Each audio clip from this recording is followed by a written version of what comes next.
with some basics. Some of it might be remedial, but I take nothing for granted. People want to write at different levels, at different walks of life, different experiences, different cultures, and all those things. And so, just from what I learned in my years as a minister, I attempt to create content that is relatable regardless of where you are on a continuum. So, right now, I'm just going to go ahead and get right in it. Like I said, if you're joining late, you'll be able to retrieve this information later. Just want to talk about some of the writing basics. And today, with Real Talk with CeleXy, we're just asking the question, so you want to write? So you want to write? Here are some things that many people might take for granted, and that it's not that important when it comes to writing, but these are some things that I learned as I've been writing books for the last couple of years now, and I'm working on my 7th or 8th book. So just some things that I've learned along the way that I'd like to share with you. So the first thing you want to make sure you always have is a notebook and a pen. Always keep a notebook and pen with you, unless you have like an iPhone. I have an Android with a Samsung Android with notes, so I have a stylus and I can take notes. If you have something like that, that's just as good. But otherwise, always carry you a notepad and pen around, because once you start writing, thoughts are going to jump in your head, ideas are going to come up. Things are going to happen in your life that are going to be, relevant to what you're writing about. So you want to make sure you don't miss those moments and those thoughts. Always keep your notebook handy or some other form or tool to record your thoughts. Of course, the basics. I said I'm going remedial, y'all.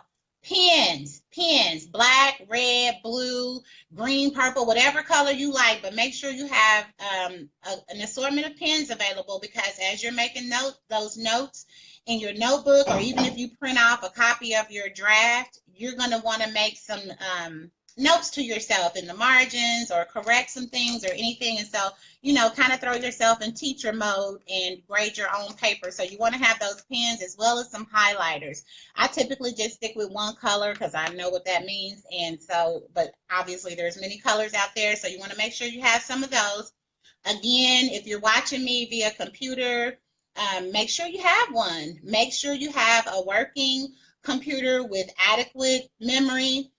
Get a backup drive so that you're not in danger of losing anything that you've written, and at least one thumb drive so that you can save your content on that in the event that your computer blows up or something.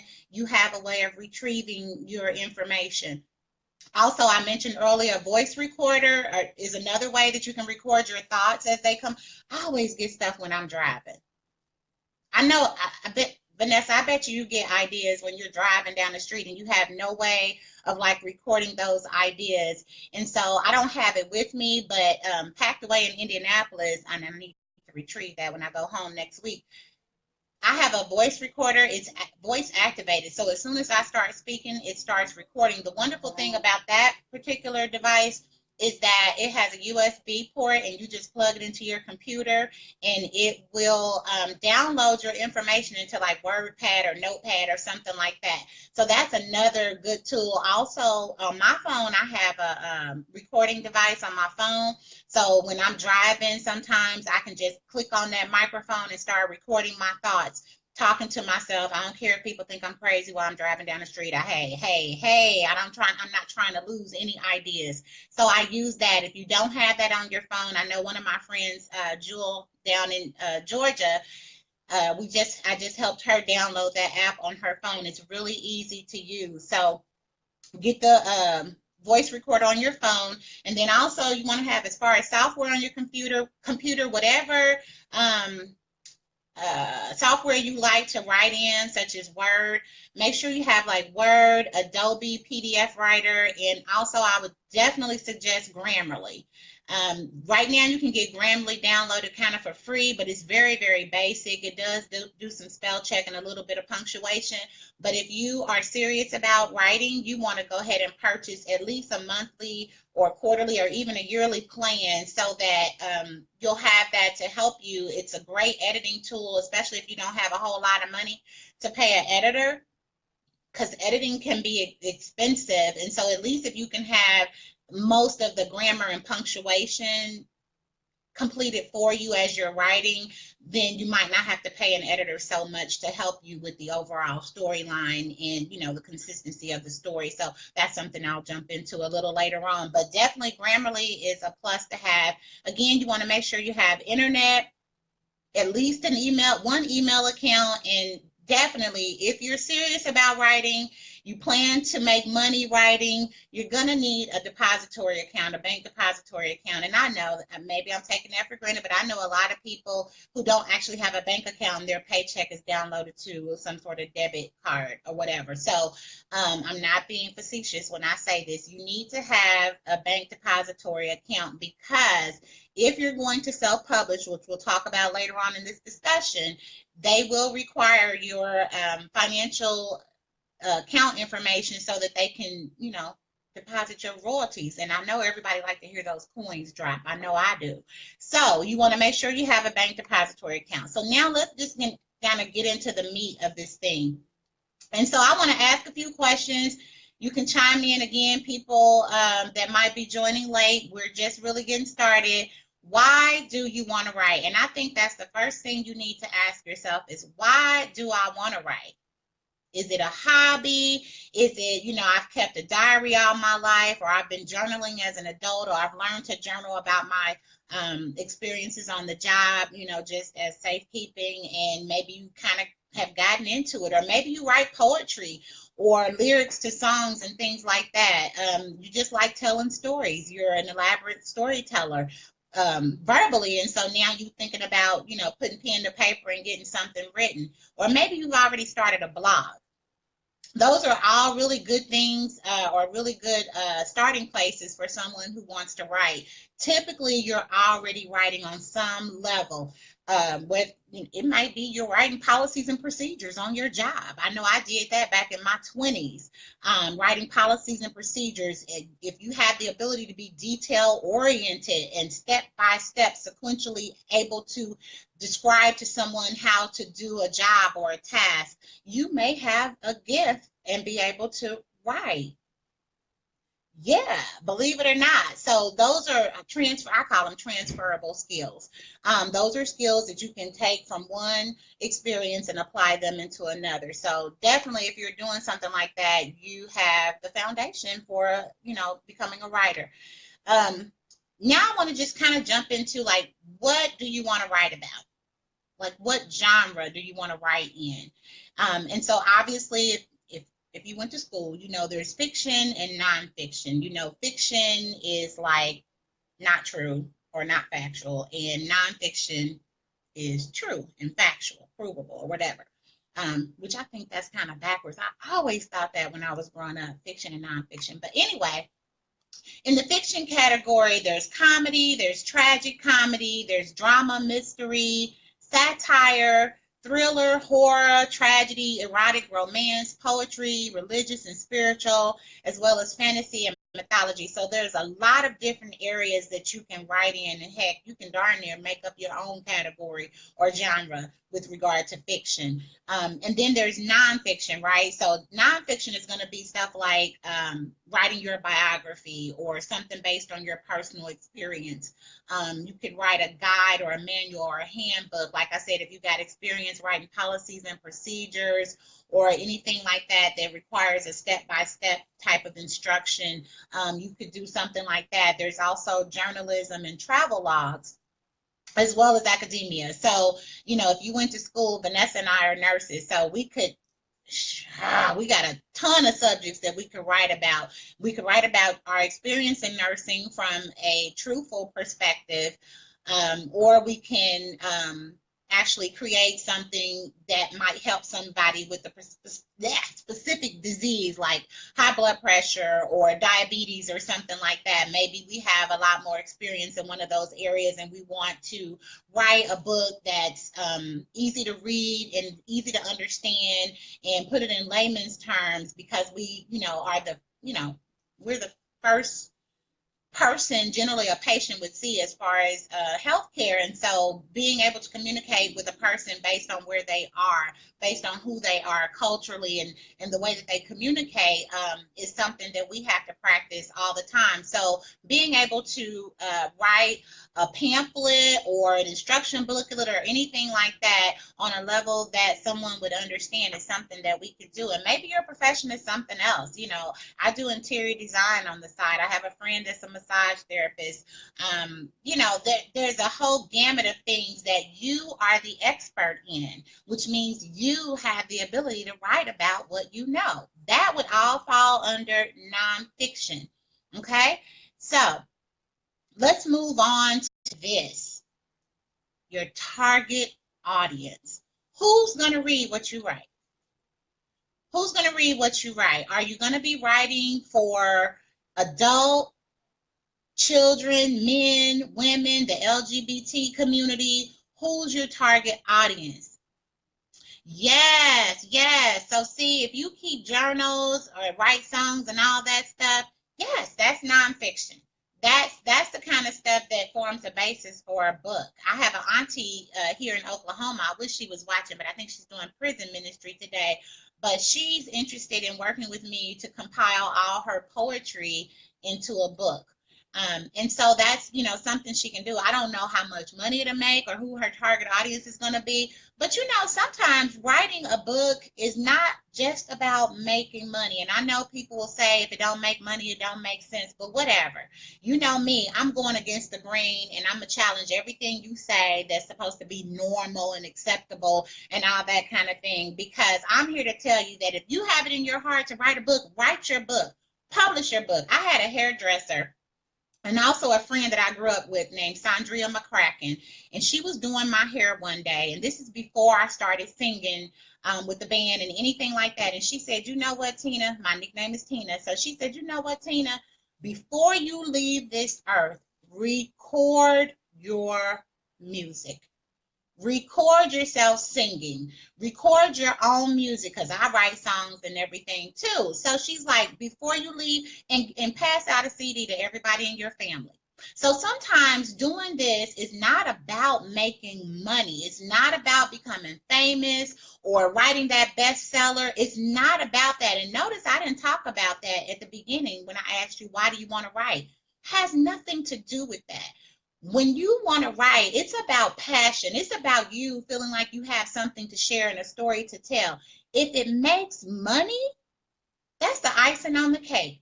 I had a former pastor tell me, if you do what you love, the money will follow. The scripture says your gift will make room for you. So as long as you're doing something, sorry, y'all, I go into preaching mode. I can't help it. As long as you're doing something that you love, something that makes you feel good, something, as India Ari says, feels good to your soul, do it. Write your stuff, publish your journals, publish your songs. It doesn't matter whether or not it makes money. What matters is how you feel knowing that you have completed something that you wanted to do.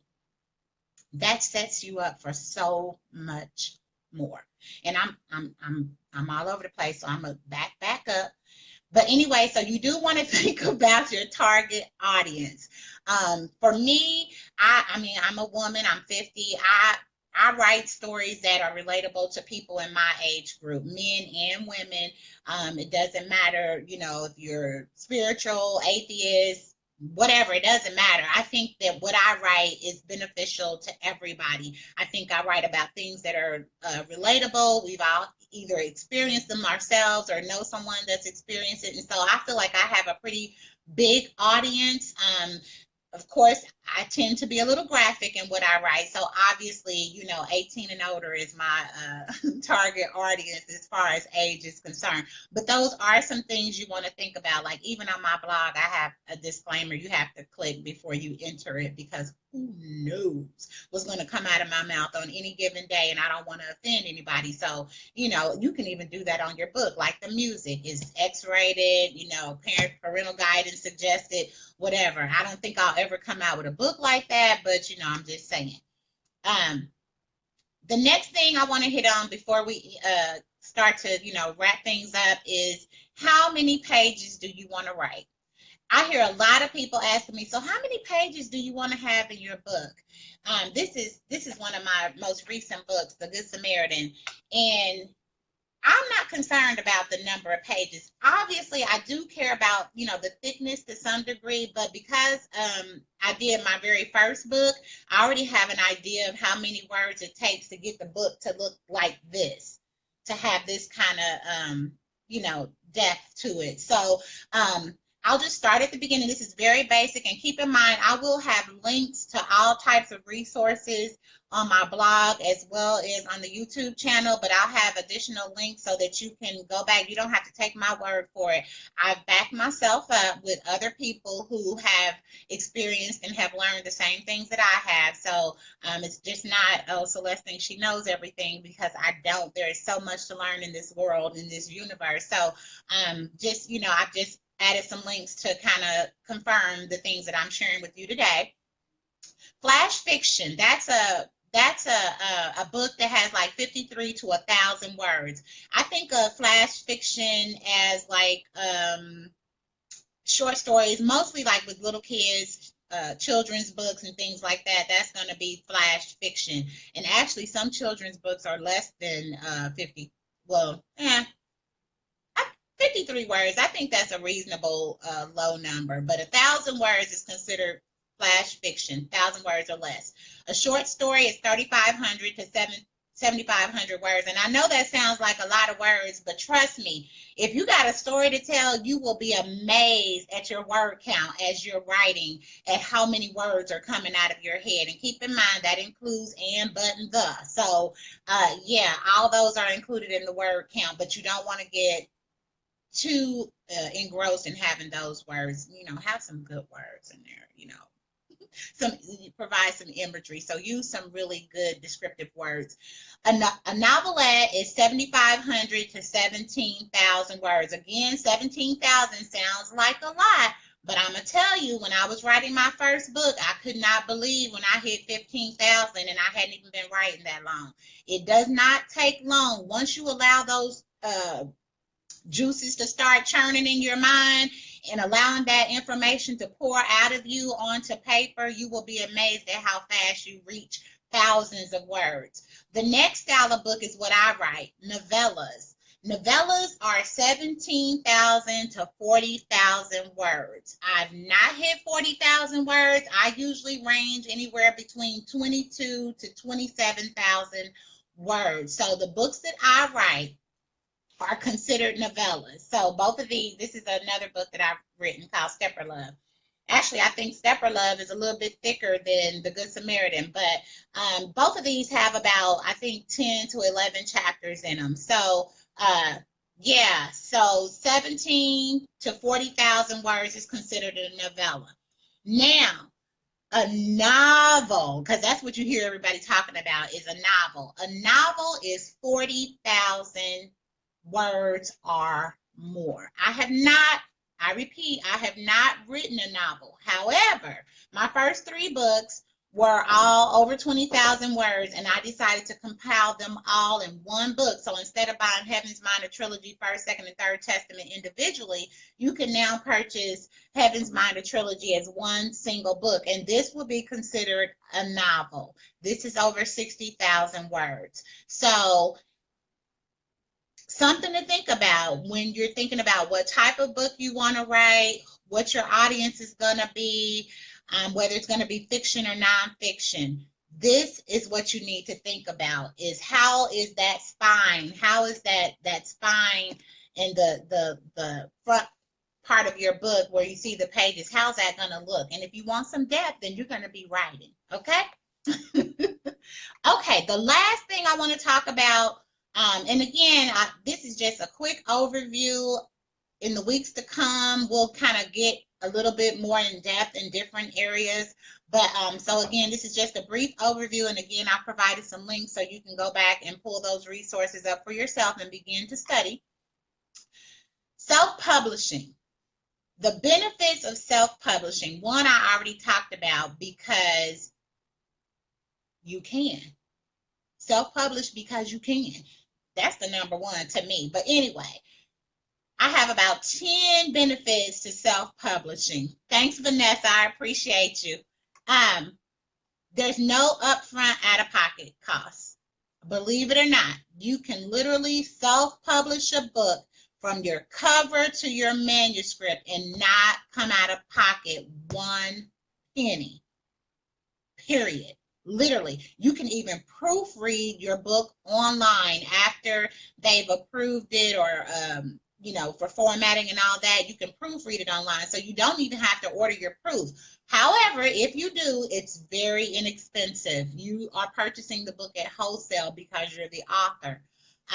Okay, so that's the first benefit. Then the second benefit is publication speed. You get to dictate how fast your book is published. So the faster you write it, the faster you get it published. Literally. I wrote a book in about 30 days or less and published it over a period. Y'all remember I was stranded in Chicago on a Monday. The book came out Wednesday night, Thursday morning, something like that. I finished my edits that Monday, book published on Wednesday. Literally, it can happen that fast.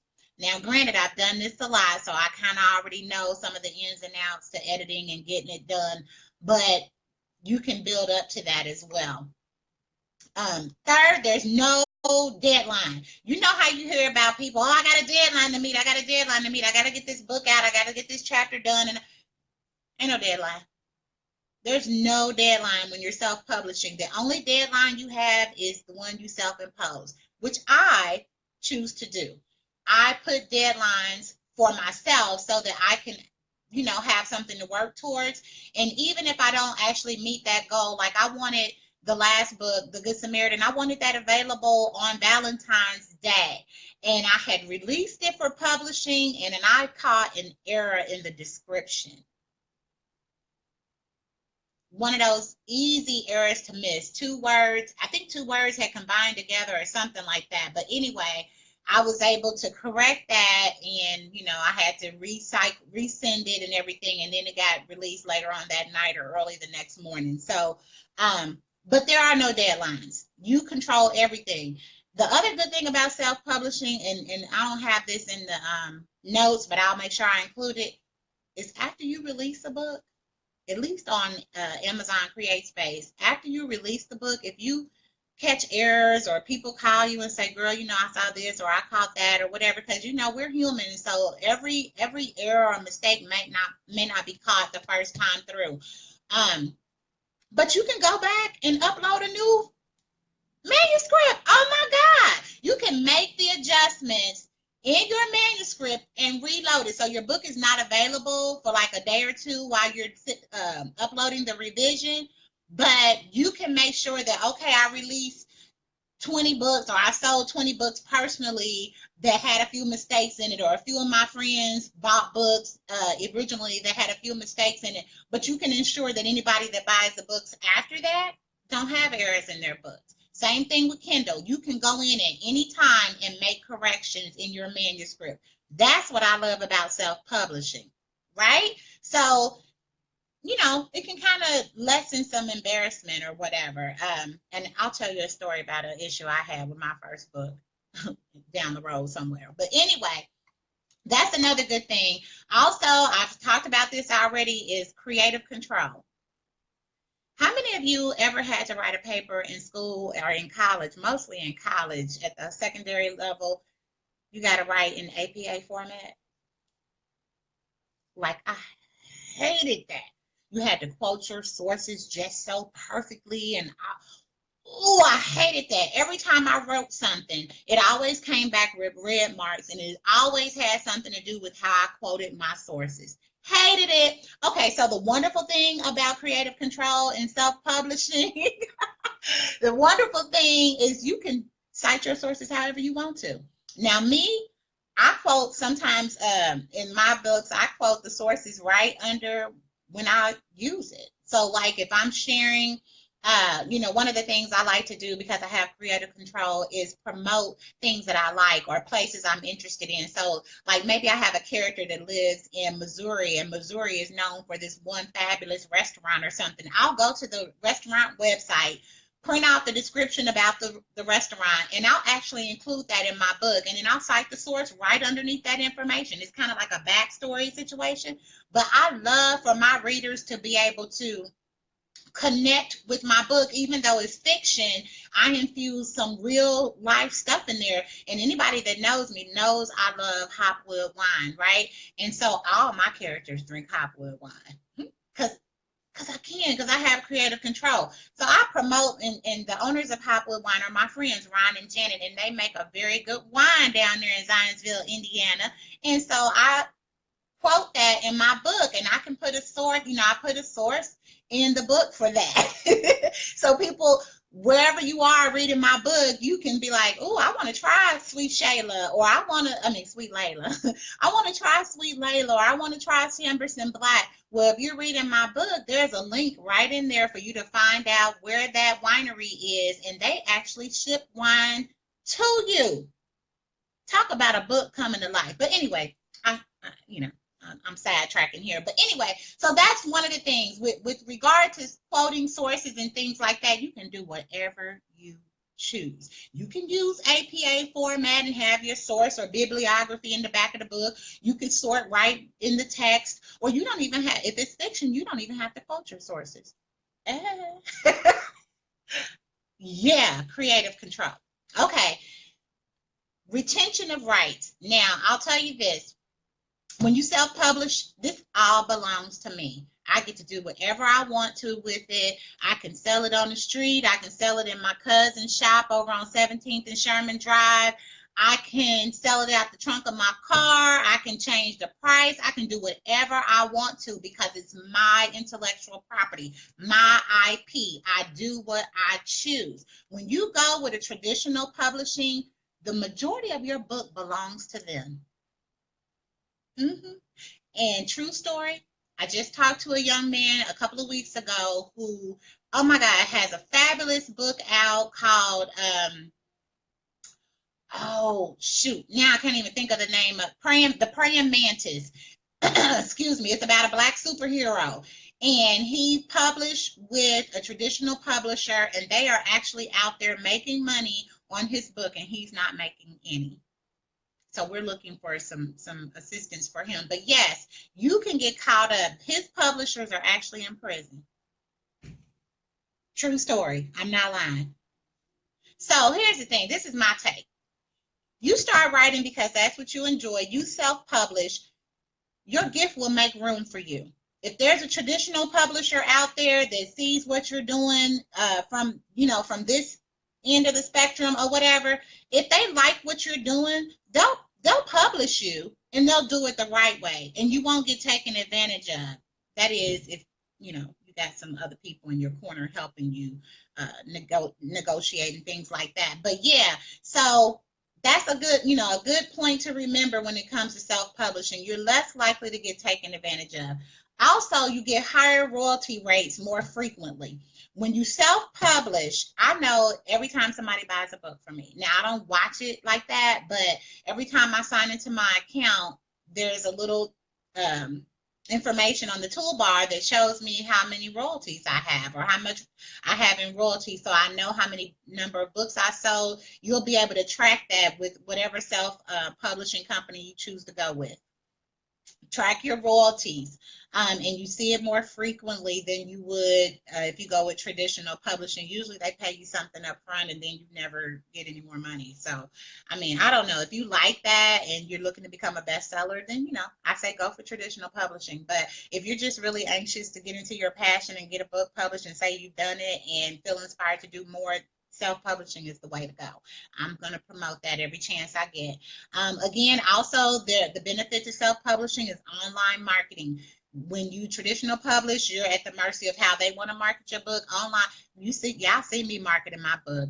Facebook, tweet, Instagram, LinkedIn, every form of social media that I have an account with, YouTube, I have an Amazon authors page, everything I have available to me online, I'm using it to market and promote my books.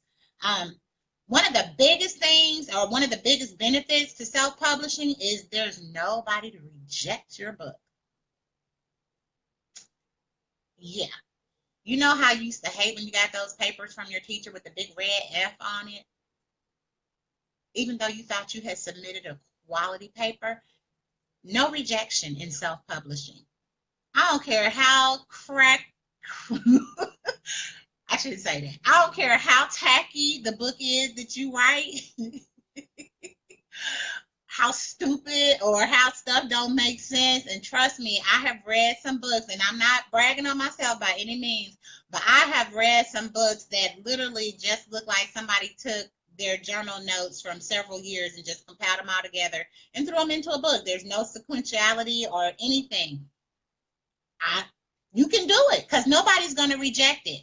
That is not what self-publishing does. They do not go through and read your content. They do not come back and tell you, no, chapter 6 needs to come before chapter 7, or you're missing a chapter 4, or yeah, they don't tell you. They don't share any of that with you. All they care about is the formatting to make sure that the book is going to print properly, that there's not going to be runoff on the pages and stuff like that, that your margins and so forth are correct. That's what the self-publishing company does. They just, make sure that everything's formatted and that your cover is going to look good and that you can see the words and all that kind of stuff. That's what they do. Like this image right here, it's not as clear as I would like it to be, but then at the same time, I kind of didn't really want it to be that clear because I just really wanted, this is the Stepper Love, I just really wanted a photo. This is my own personal photo of people actually stepping. This is a stepping event that I actually attended, and I wanted to be blurred just a little bit because I didn't want to put nobody on Front Street. Now, mind you, when you go out to a public event and people take pictures, uh, there's nothing you can do. There's no recourse. So this is my picture taken with my phone or whatever, and I can do with it what I will. However, I still wanted to maintain a little bit of anonymity for the people that are in the picture. So I'm okay with it being just a little bit blurred. However, that little chick right there on the front, she knew exactly who she was, Melissa Miller down in Kentucky. Okay. Also, a great self-publishing gives you a great opportunity for niche publishing, and I kind of talked about that a little bit, like what I'm doing with my books, how I mix realism with fiction. I promote real places and real products and things like that. It's kind of like, how the Truman Show or some of these other shows where they show products in the show where you can actually, instead of just seeing some cornflakes, you actually see Kellogg's cornflakes, things like that. So it's kind of like branding in your book. You can do that. So that's something that I'm kind of doing in my books. I'm creating a niche for myself where I promote. So yes, Vanessa, in one of my books, as soon as it's appropriate, I'm going to be talking about bounce, bounce, bounce, kangaroo bouncing. Yes, baby. Yeah.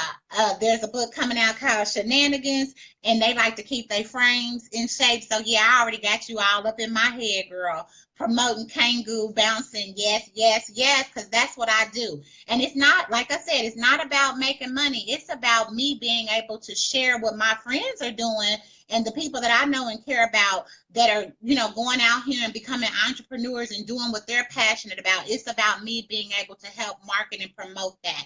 That's why I do what I do. And then finally, one of the last benefits of self-publishing is you virtually have no inventory.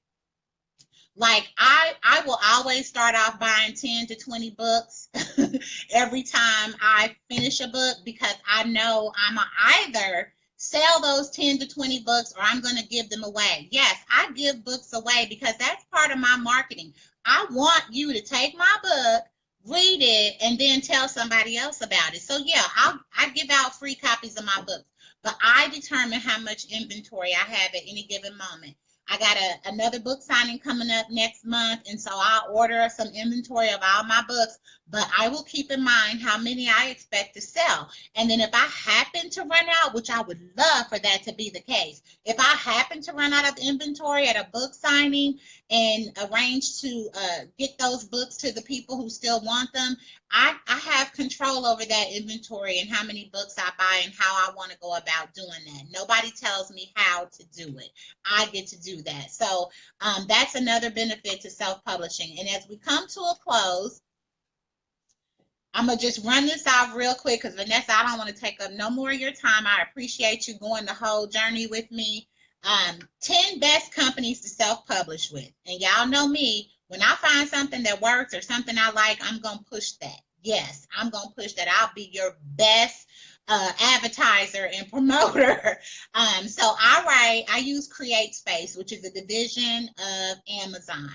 CreateSpace is the self-publishing entity that you can create everything, like I said, from your cover to your manuscript right there in CreateSpace. You don't have to buy anything. They even have images and everything to help you design your book cover. They keep it really simple for the new author. You know, takes a lot of stress off of you.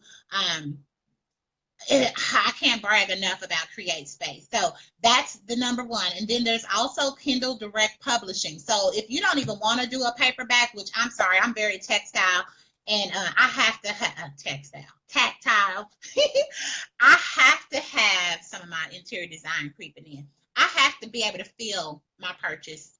That's just me. I'll read on Kindle. Yes, I have a Kindle Fire and I'll read books on Kindle, but certain books I like to be able to feel them and actually flip the pages. So, but if you're completely, you know, techno savvy and you figure all of your audience is going to be tech savvy too, and they're going to be reading the ebook, straight to publish ebook is through Kindle Direct Publishing. You can also design your cover.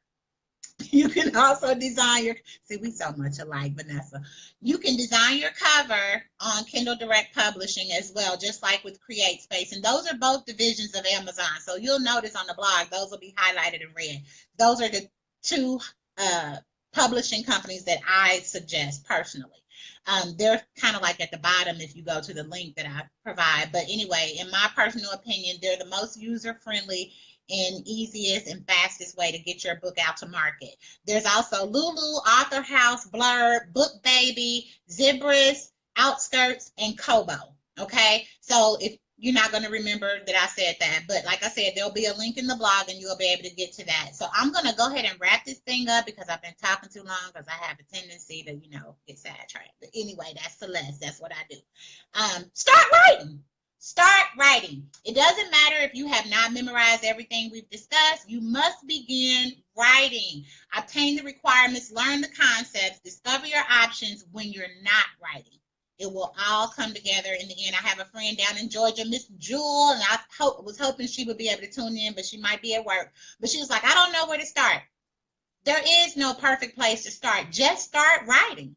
Just start writing. Whatever comes to mind, just start writing. Trust me. If you trust yourself and you're being truthful to your passion or whatever, the idea, the concept, the subject, all of that will begin to flow. You won't even, oh my God, your mind will be blown at how it will come together. Just start writing. And it doesn't matter, don't even try to put a chapter on it or a chapter title or anything like that. Just start writing, and you can go back later on and begin to put things in sequential order as you go through the editing process. Well, this needs to be first, and this needs to be fifth, and this needs to have this title, and this should have that title, or whatever. All those things are secondary. You just need to put pen to paper or fingers to keyboard and start writing, okay?